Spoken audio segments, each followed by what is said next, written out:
Don't go down to the river, child. Don't go there alone. For the wailing woman, wet and wild, will claim you for her own.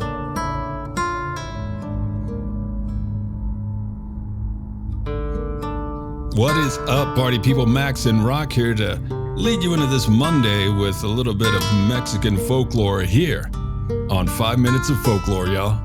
Welcome, lovely listeners. Thanks for hanging out with us. Yes, indeed.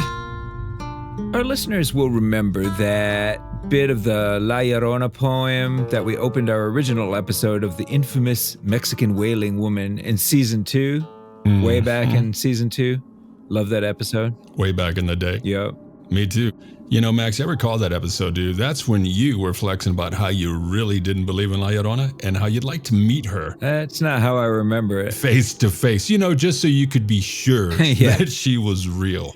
Right. How many times do I have to tell you? I've recanted that statement at least like 1.5 times. And you need to recant it many more times, my friend.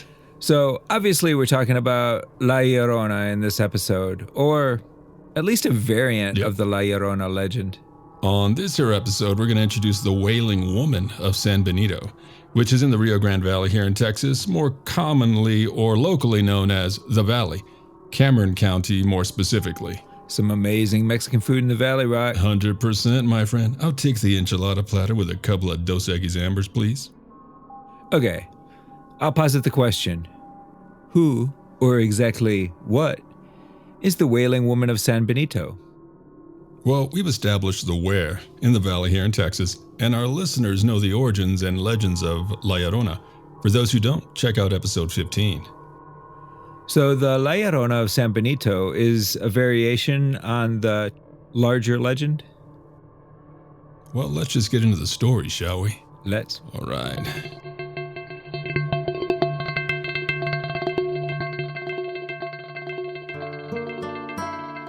Not terribly long ago, during the troubles along the border involving the United States and Mexico, there lived a ravishing Mexican beauty, Delfina by name. As oldest, it was her job to support the family, as her father was ill. She did this with a light heart, and in combination with her rare beauty, she was much sought after in her small ranching community. Soon, one of the Texas Rangers, which, depending on your point of view, were either heroes or villains, began to show a keen interest in Delfina. To the Spanish-speaking population in the valley, they were heartless villains persecuting the Mexican population with unlawful hangings, thefts, and murders.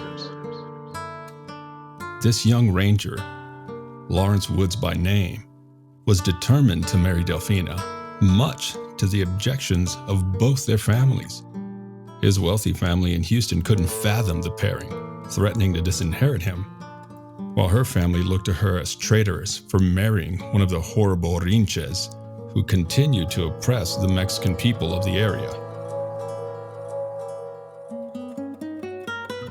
The young couple went through with their nuptials and were wed. Soon a boy came, and not long after, another.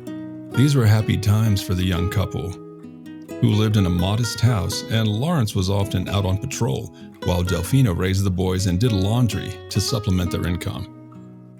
Soon, however, tensions raised on the border as a revolutionary movement was sweeping through the valley, and the enmity between the U.S. government and the Mexican population began to take the form of even more violence. The Rangers couldn't tell, and truth be told, didn't care, who the revolutionaries were and who the peaceful citizens were. They were one and the same to many of the rinches. Lawrence began to feel the distance and distrust of his brothers in arms. He had married one of them. His mother promised to reinstate him in the family if he left his wife. Soon the pressure took hold of him, and he left her and the kids, promising to send money but stating he couldn't stay. She begged him, saying she didn't want his money, only his love. He looked at his young wife and children and put his hat on. "I can't stay with you any longer, Delfina. I killed your younger brother yesterday. On orders, I had no choice. I'll come to visit the boy soon." And with that, he walked out. He left her with nothing. She was so numb she couldn't even cry. Then she looked at their 2 children, and she knew what to do. He had taken everything away from her. Now she'd take everything away from him. The story goes that she loaded the kids up on the family burro and went down to the Resaca de los Fresnos, the lake where she beat clothes along the rocks to do her laundry. There she did the unthinkable and held both the boys' heads underwater, drowning them, before drowning herself right after.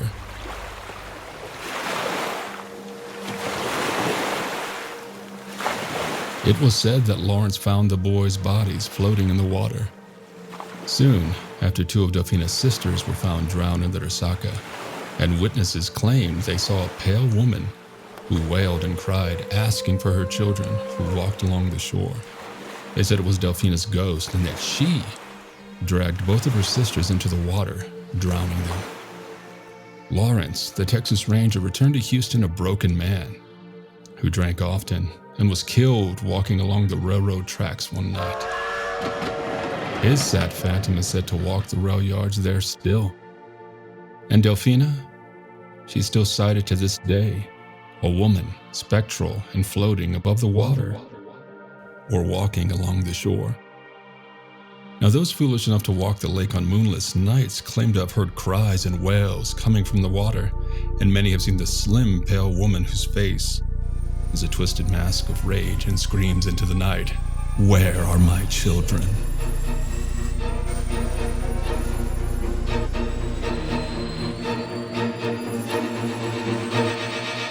From Ghost of the Rio Grande Valley by David Bowles. Well, sounds like a La Llorona to me, and I guess that's what you get for betraying your family. Yeah, sounds like her to me too, man. Variations on that theme. I mean, he kind of deserved it. Kids didn't deserve it, though. Show is sad. All right, so one of the many variations on the legend, which, as we said in our original episode, changes slightly, often based on location, I think. Yeah, absolutely. In some areas, gang, she haunts rivers or creeks, and others, it's the railroad. In Chicago, she's said to haunt the docks, and in that area, she has a horse's head. And that's one of my favorite variations of the legend right there. Hell yeah. I mean, I want no part of that. Mm-hmm. I don't want to meet Horsehead La Llorona, but... I don't want to meet any La Llorona, especially not like That's true. A Chimera La Llorona. If you had to choose, would you pick Horsehead La Llorona or regular La Llorona if you had to meet one? Dude, give me regular, creepy, pale ghost specter of doom La Llorona as opposed to... You don't want the Mari Lloyd La Llorona? No Mari Lloyd, Happy New Year La Llorona. That's not happening. Dude, but imagine seeing that, Max. I'd rather not, thanks. As we just said, you and me both.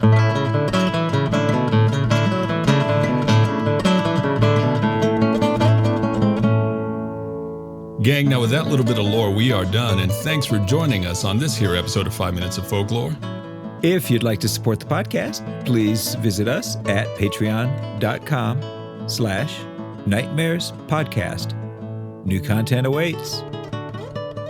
Also, gang, if you want to hear more about the Wailing Woman of San Benito, let us know, and Max and I will crack the books proper and do an entire episode. Sure. Also, the intro and outro music is Avenida Concha Espina by Esteban. Find and follow him at estebanmusic.com. And Teresa Joy, the best bard in the business, is responsible for all the production and music in our pod. Find and follow her at Viobright on Facebook and Instagram. And don't forget to join us on all the socials, Facebook, Twitter, Instagram, TikTok. We'd love to hear from y'all. And please share the pod. Yes. Grant us the boon of that golden 5-star review while you're at it. It means so much. It does. Finally, y'all join us at our own damn website at nightmarespodcast.net to holler at your boys. Scroll down, see the wolves, contact us, and like Max and I always say, we want your stories, so send them all in. Send them on in, folks. Listen to Max, guys. He doesn't ask for much. He wants your stories. I want all of them. Well, ladies and gentlemen, as always, be good to each other and... Sweet dreams. Sweet dreams. Sweet dreams.